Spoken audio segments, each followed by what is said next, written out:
हाय दोस्तों, आप सभी को हमारे YouTube चैनल ऋषि स्टडी पॉइंट में बहुत बहुत स्वागत है। आज हम लोग क्लास 10 के 26 अक्टूबर को होने वाले विज्ञान के वीकली टेस्ट के कुछ महत्वपूर्ण सवालों को देखने वाले हैं। इसीलिए आज के हमारे इस वीडियो को आप लोग शुरू से अंत तक देखें और हाँ, अच्छा लगे तो अपने दोस्तों को भी ज्यादा से ज्यादा शेयर करें। तो चलिए दोस्तों, अब देर न करके एक एक करके उन सभी क्वेश्चनों को देखते हैं।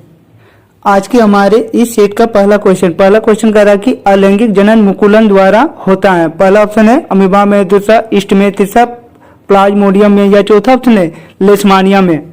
तो अलैंगिक जनन मुकुलन द्वारा ईस्ट में होती है, इसीलिए इसका सही जवाब है ऑप्शन नंबर बी। हमारा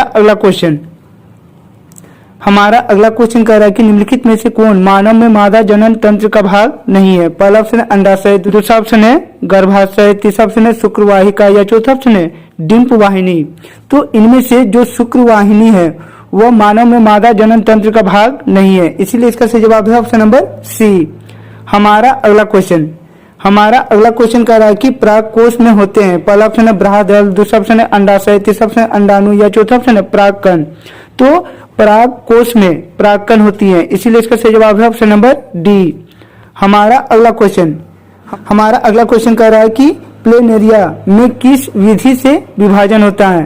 पहला ऑप्शन है विखंडन द्वारा, दूसरा पुनरुद्ध भवन द्वारा, तीसरा ऑप्शन मुकुलन द्वारा या चौथा ऑप्शन है कायिक प्रवर्धन द्वारा। तो प्लेनेरिया में पुनरुद्ध भवन द्वारा विभाजन होता है, इसीलिए इसका सही जवाब है ऑप्शन नंबर बी। हमारा अगला क्वेश्चन कह रहा है निम्नलिखित में से कौन एक लिंगी पुष्प का उदाहरण है। पहला ऑप्शन है सरसों, दूसरा ऑप्शन है सूरजमुखी, तीसरा ऑप्शन है पपीता या चौथा ऑप्शन है हिबिस्कुस। तो इनमें से जो पपीता है वह एक लिंगी पुष्प का उदाहरण है, इसीलिए इसका सही जवाब है ऑप्शन नंबर सी। हमारा अगला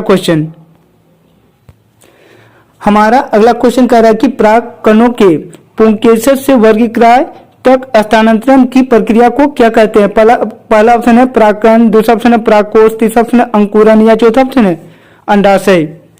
तो परागकणों के पुंकेसर से वर्गीकृत तक स्थानांतरण की प्रक्रिया को हम लोग परागकण कहते हैं, इसीलिए इसका सही जवाब है ऑप्शन नंबर ए। हमारा अगला क्वेश्चन नंबर 7 कह रहा कि एक हार्मोन का नाम लिखिए जो लड़कों में यौनारंभ के लक्षणों का नियंत्रण करता है। पहला ऑप्शन है प्रोजेस्टेरोन, दूसरा ऑप्शन है एस्ट्रोस्टेरोन, तीसरा ऑप्शन है थायरॉक्सिन या चौथा ऑप्शन है एस्ट्रोजन।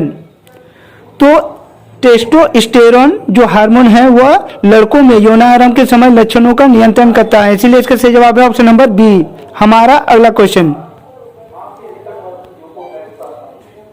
हमारा अगला क्वेश्चन कह रहा है कि एक ऐसे जीव का नाम बताइए जिसमें बहुखंडन विधि से प्रजनन होता है। पहला ऑप्शन है ईस्ट, दूसरा ऑप्शन है अमीबा में, तीसरा ऑप्शन है पैरामेसियम में या चौथा ऑप्शन है प्लाज्मोडियम में। तो प्लाज्मोडियम एक ऐसा जीव है जिसमें बहुखंडन विधि से प्रजनन होती है, इसीलिए इसका सही जवाब है ऑप्शन नंबर डी।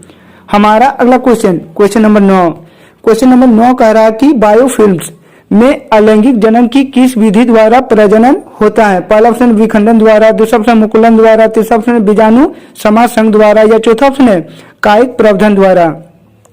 तो बायोफिल्म्स में अलैंगिक जनन की कायिक प्रवर्धन विधि द्वारा प्रजनन होती है, इसीलिए इसका सही जवाब है ऑप्शन नंबर डी।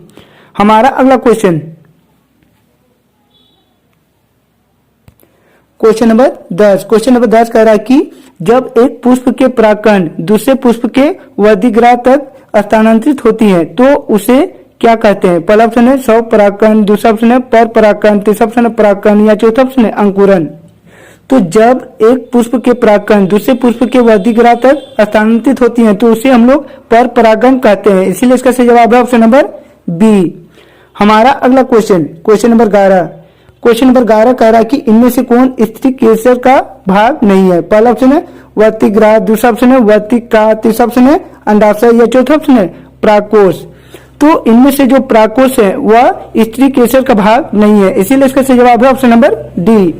हमारा अगला क्वेश्चन नंबर 12 कह रहा है कि जो जनन कोशिका अपेक्षाकृत बड़ी होती है और जिसमें भोजन का भंडारण भी संचित होता है उसे क्या कहते हैं।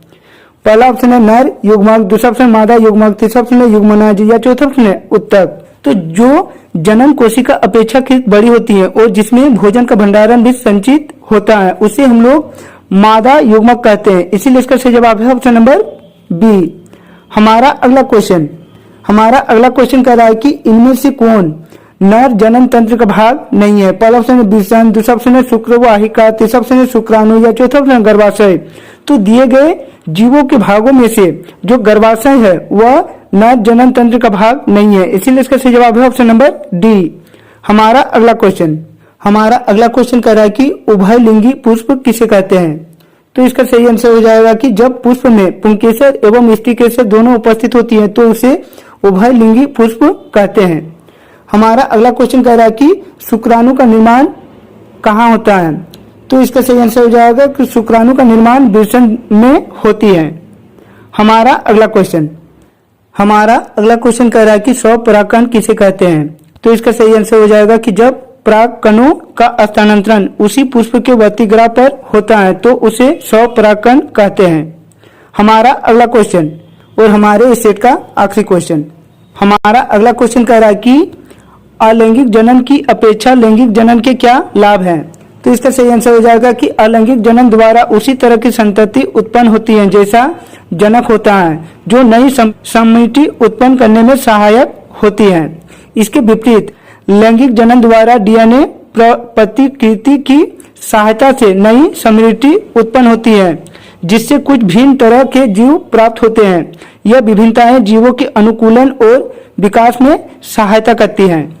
तो दोस्तों, यह था हम लोगों का आप लोगों के होने वाले 26 अक्टूबर के वीकली टेस्ट के कुछ महत्वपूर्ण क्वेश्चन। इसी तरह के अच्छे वीडियो को सबसे पहले देखना चाहते हैं तो हमारे इस चैनल को सब्सक्राइब कर ले और बेल आइकन को दबा ले, ताकि हमारे इस चैनल में जब भी कोई नया वीडियो अपलोड हो आप तक नोटिफिकेशन सबसे पहले पहुंचे।